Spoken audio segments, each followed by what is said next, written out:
Defender. Depulsor. Bombarder. Defender. Depulsor. Descender. Bombarder. Protego. Stupid. Defender. Bombarder. Depulsor.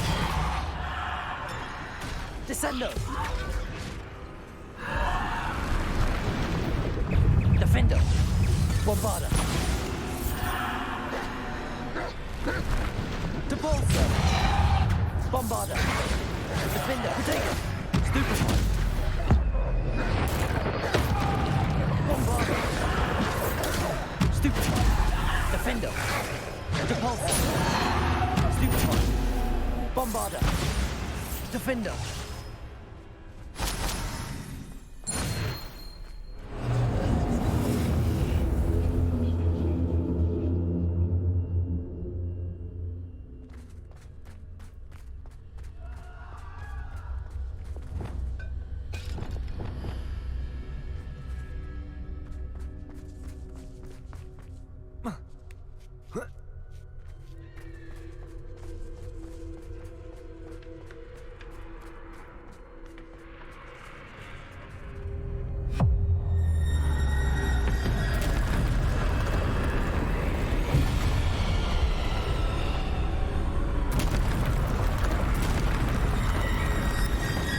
Bombarder.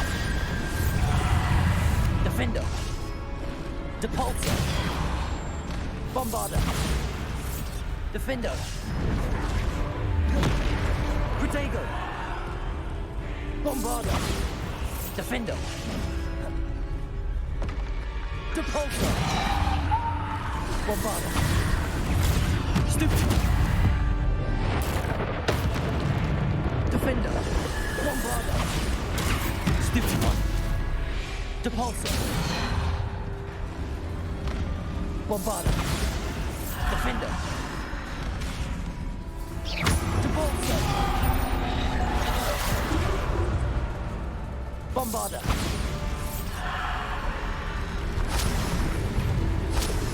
Depulsor. Defender. Bombarder. Protego. Stupid one. Defender. Bombarder.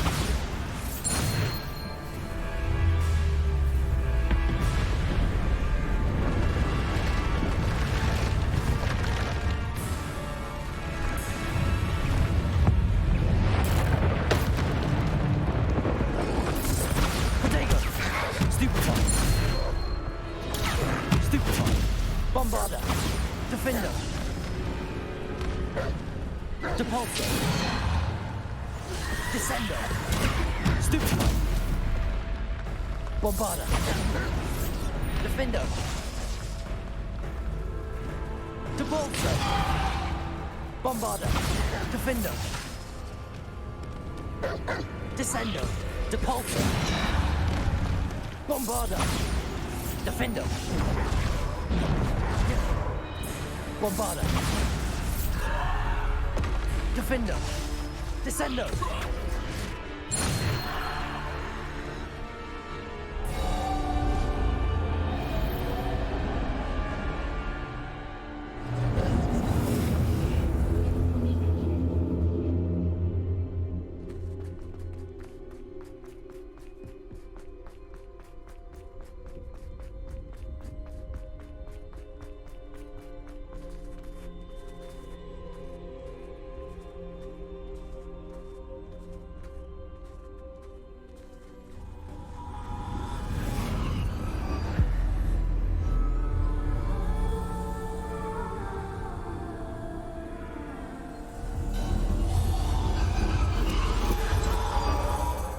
Stone. This must be for me.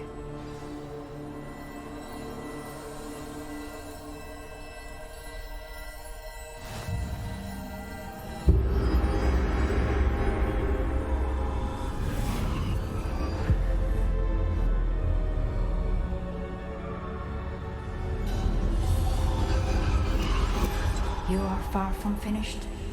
Pass through the mourners ahead. Nothing is what it seems. She's gone. Dear, sweet Neve. Neve! May her memory be a treasure to us forever.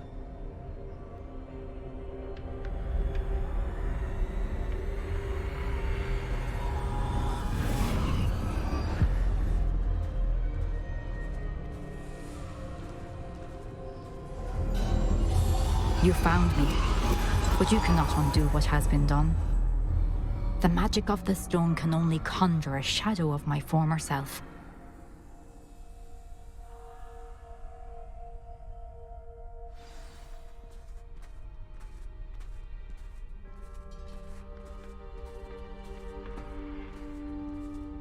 But there is no light without shadow, as there is no shadow without light. Simply because you can eliminate darkness does not always mean that you should.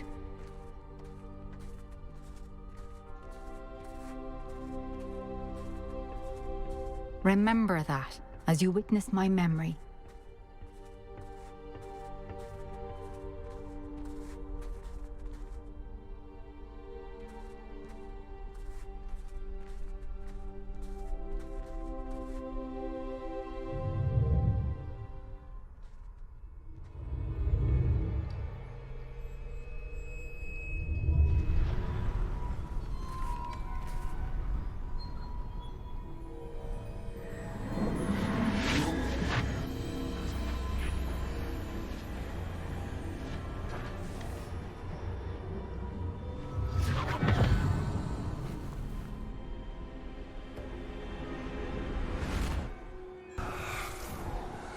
Isadora, what you did for your father was remarkable.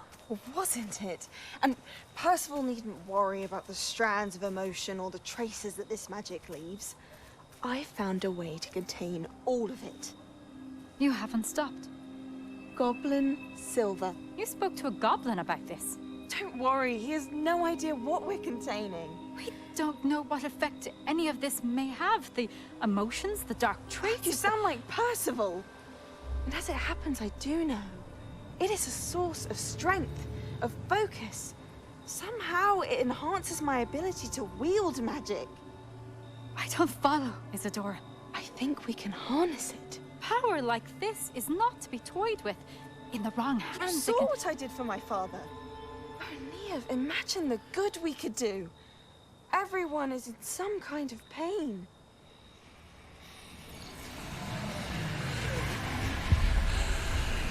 What are you doing?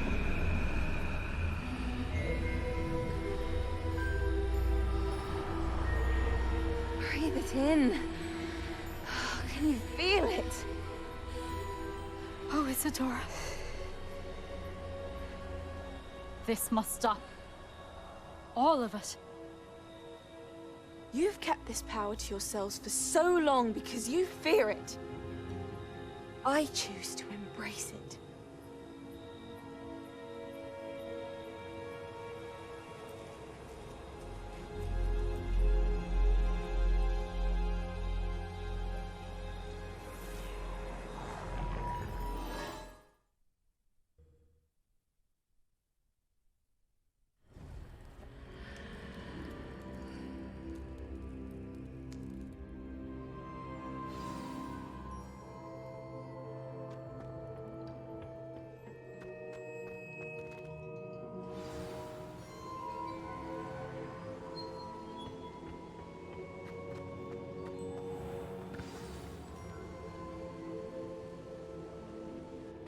Is it true? Has someone completed the first 3 trials? It is, and I have. But you are so... Young? I know. You must be Professor Bakar. I am. Pleased to meet you. The pensive memory I just witnessed, was Isadora inhaling painful emotions? She was. I was amazed to see that it seemed to give her some sort of power, and that she could harness it. But how? I worry that you seem more intrigued than repulsed. I hesitate to reveal the location of my pensive to someone who, perhaps, has yet to understand the responsibility of power. I can assure you, Professor, I do. In fact, What you don't yet know is that a dangerous goblin called Ranrock has accessed the repository at Rookwood Castle. He has learned to harness the contents of it as a source of immense power. He plans to use that power against wizardkind. We have no time to waste. I see. Nonetheless, the knowledge you shall gain after you witness my memories is too valuable to share without further consideration. I shall require time to confer with the other keepers. It seems we have no choice but to wait, frustrating as it is. I heard what you told Professor Bakar. Isadora was inhaling emotions to gain power? She was. And she pulled emotions, as she did from her father, from Professor Fitzgerald, without permission. Monstrous. What's more, she said that she found a way to store the traces of magic she extracted in goblin silver. The repositories? Possibly. There's something I didn't get a chance to tell you earlier. Ranrock has been digging at locations tied to the 5 names he found in the journals of a goblin metalworker named Bragball. 5 names? The Keepers, and who else? Isadora Morganac? Precisely. That's how he's been one step ahead of us. Gringotts, the Tower, Rookwood Castle. If the Keepers won't tell you where the next trial is yet, I say we at least maintain a watch on Ranrock. Perhaps he'll lead us to more information. Perhaps. I hope to hear from Lodgok soon. I haven't heard anything since I learned of the drills.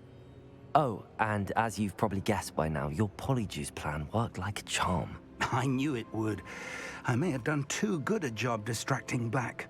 I had no idea he can't hold his fire whiskey.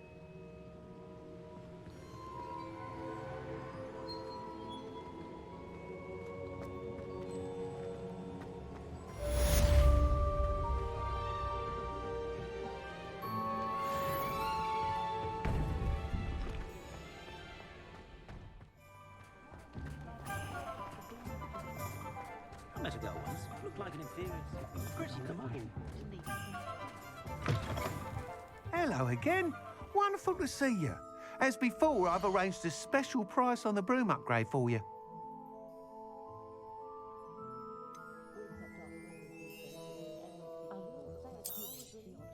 You'll be thrilled with that broom, I promise you.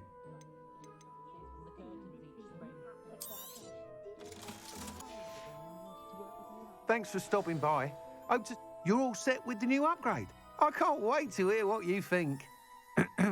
This may sound presumptuous, but... You'd like me to report back with even more flight details. You know me well. I feel I'm almost there. I just think I can improve broom flight a bit more. Miss Ray's is running a time trial at the South Coast course. Not ideal, really, what with rumours of Ranrock's lot and Ashwinders infiltrating the place. However, if you're flying high above them, you should be all right, I think. I'm not worried, Mr. Weeks. I'll see if I can find Imelda. I hope you are able to complete these trials. I have a feeling this final upgrade is going to be a sweeping success. Do be careful, of course. I shall look forward to hearing from you soon. I look forward to our next meeting.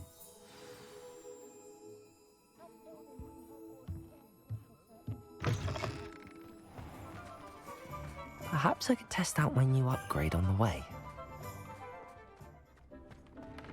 Deke has some exciting news to share. Hello, Deke. Professor Weasley said you had an idea. Indeed, Deke does. Deke knows that you want to learn about all sorts of beasts, and Deke recently heard rumors of a phoenix nest in a nearby mountain. A phoenix nest? I wonder if it belongs to the phoenix gnat he mentioned, the one Harlow and the poacher pack are after. Deke would not doubt it. If Deke has heard of it, surely the nasty poachers have as well, which means it could be in danger. Well, I'd better go and rescue it then, hadn't I? Deke thinks so. So majestic a beast should not fall into such vile hands. Deke is not sure why, but Deke feels that saving a phoenix might help to make amends for what happened with Deke's prior master. Deke hopes that you are able to find the phoenix and bring it to the room where it will be safe.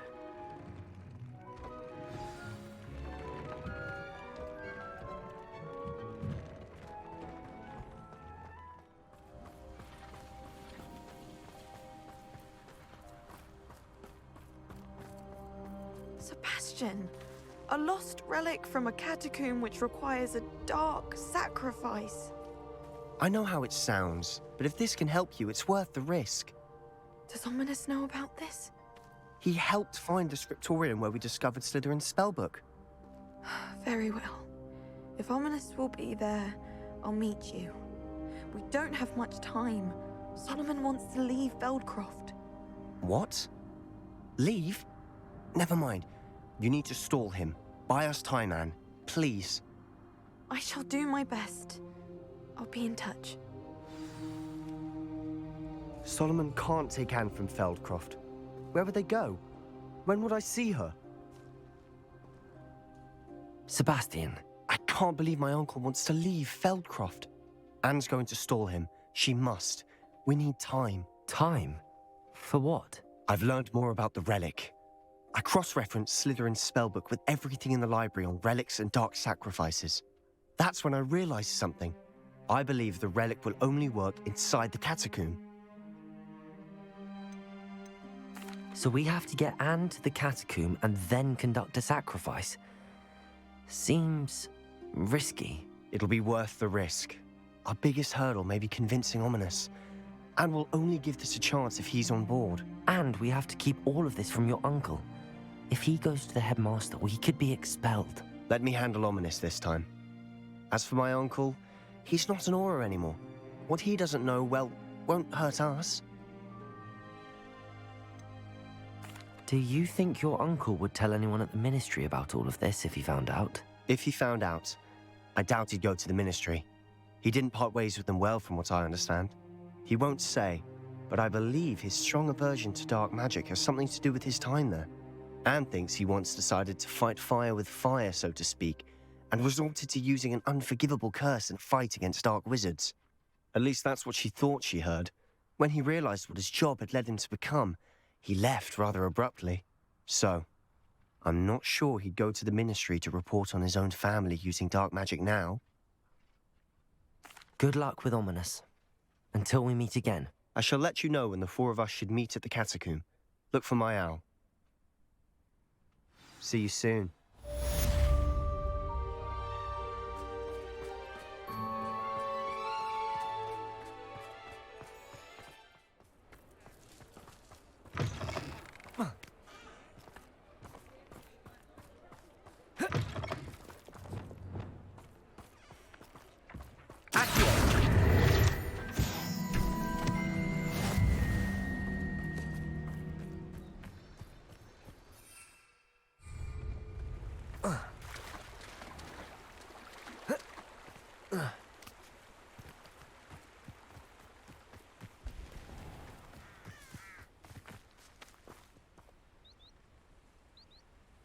Are you ready to put an end to Harlow?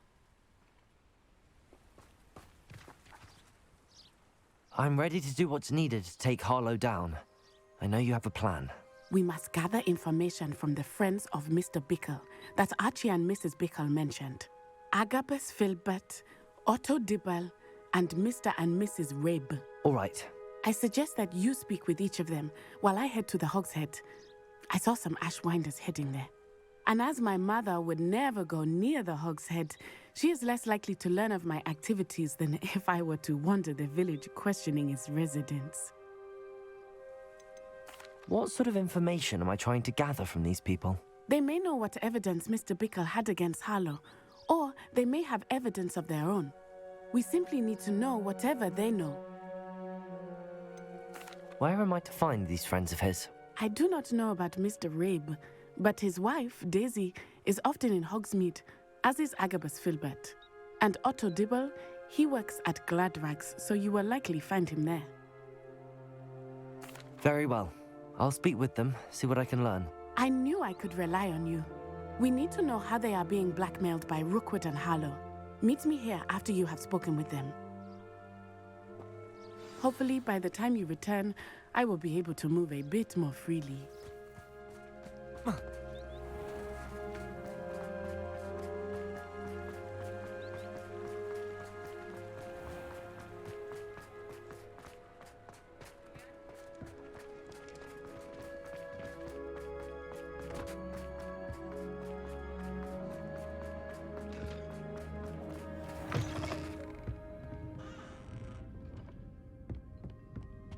Revelio.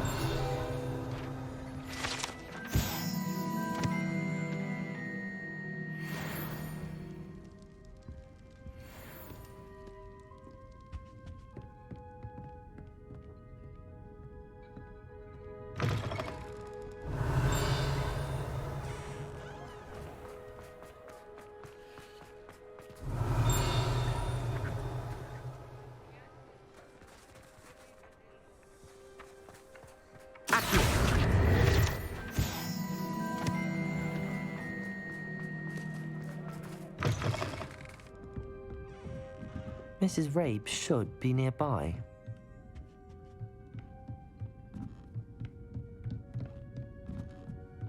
Oh, Isco, what have I done?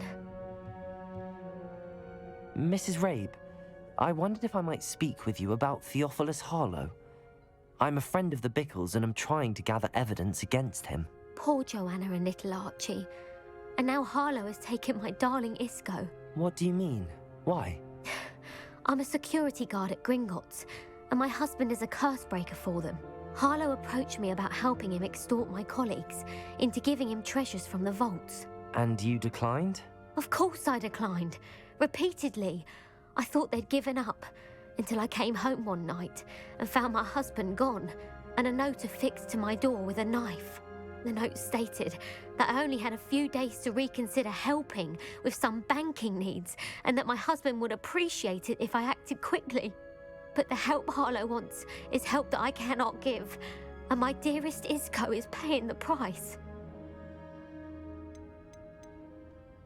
Are you sure the note means that your husband was kidnapped? What else could it possibly mean?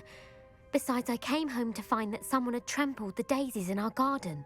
It may sound silly, but those were Isco's pride and joy. He would never have let that happen. Have you helped Harlow since your husband was taken? No, I'm worried sick about Isco, but he'd never want me to compromise my integrity. I also know that he's extremely clever. That said, I was hoping he would have escaped by now.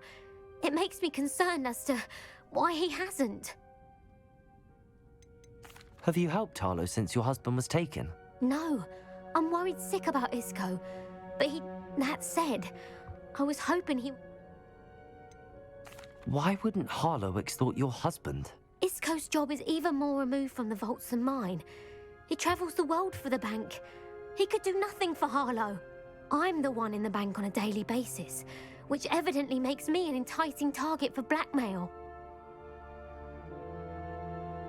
Thank you, Mrs. Rabe. Knowing the lengths that Harlow will go to is helpful, albeit more than disturbing. Mr. Bickle was trying to help us, but now he's gone. I don't know what to do. I shall do all I can to get evidence against Harlow, Mrs. Rabe. Very well. Here's the note I received. You must be careful as well. Please don't put yourself in danger.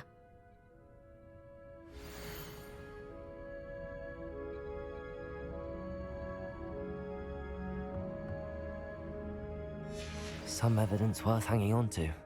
Thank you. I hope it's not too late. Now, to find Mr. Bickle's other two friends.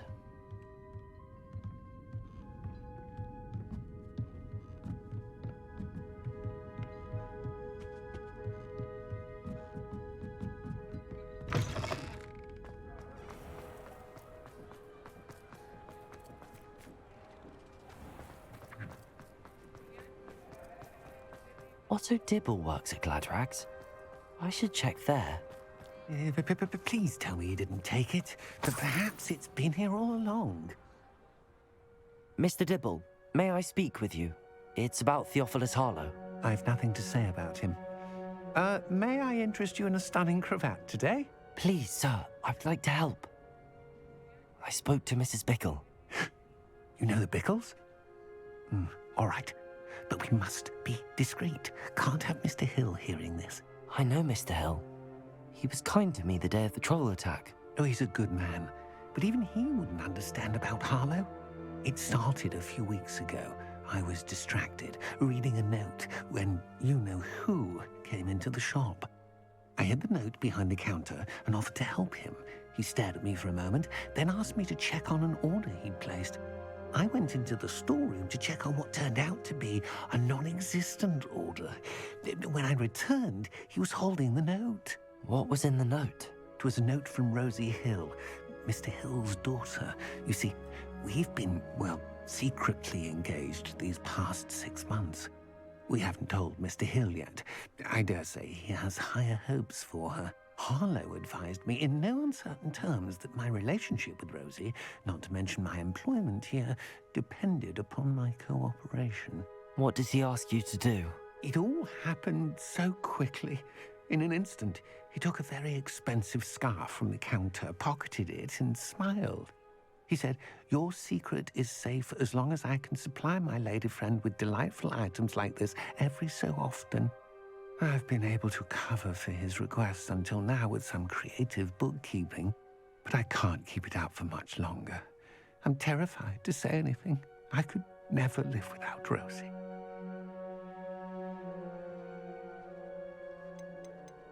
I met Mr. Hill the day of the troll attack. He was kind to me. Why don't you just tell him? He's a lovely man, but when it comes to Rosie, I fear he loses all perspective. He'd see this as a grave betrayal.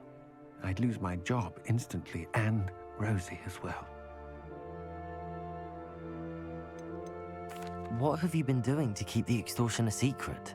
Well, as I mentioned, creative bookkeeping, and I've also been trying to cover the costs with my own savings, but I'm running out of money. Of course, none of this bodes well for my efforts to improve my circumstances and to be worthy of Rosie.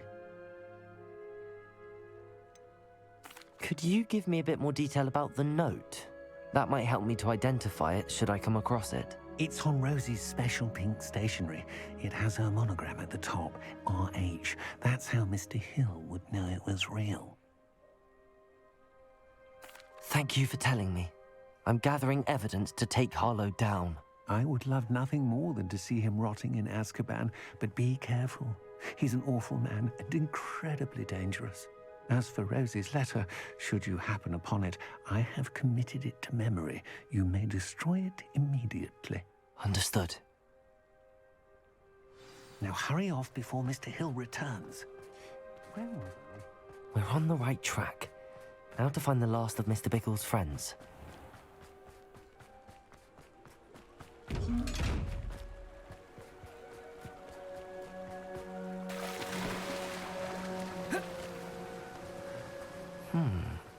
Agabus Filbert must be around here somewhere.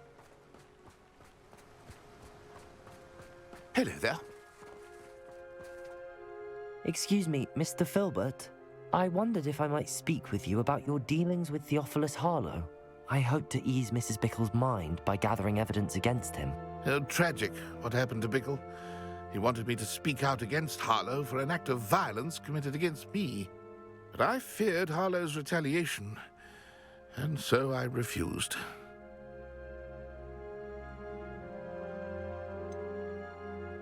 You may have shared Mr. Bickle's fate if you had spoken out against Harlow as he requested. Unfortunately, I suspect you're right. You said that Harlow committed an act of violence against you. Could you tell me what happened? Before my extraordinary wife, Dulcibella, passed away, she had just completed a small book of poetry.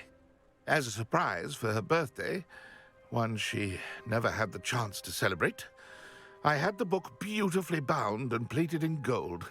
One day, Harlow came calling to punish me for having spoken out against the Neanderthals that comprise Rookwood's lot. Before I knew it, I'd been petrified, and Harlow was rifling through my home. He found the book of poetry, with its exquisite gold plating. I watched helplessly, lying there in my entranceway as he walked away with the book, laughing as he went. I was shaken to my core. Still am, to be honest. I imagine you fear Harlow retaliating again, but do you mind if I share this information with Officer Singer? I suppose I have no choice. This extortion can't go on forever. You can pass it on to anyone who may be willing to help. Harlow does not like people talking, as you already know. I've spoken with Mr. Bickle's friends. Now to find Natty.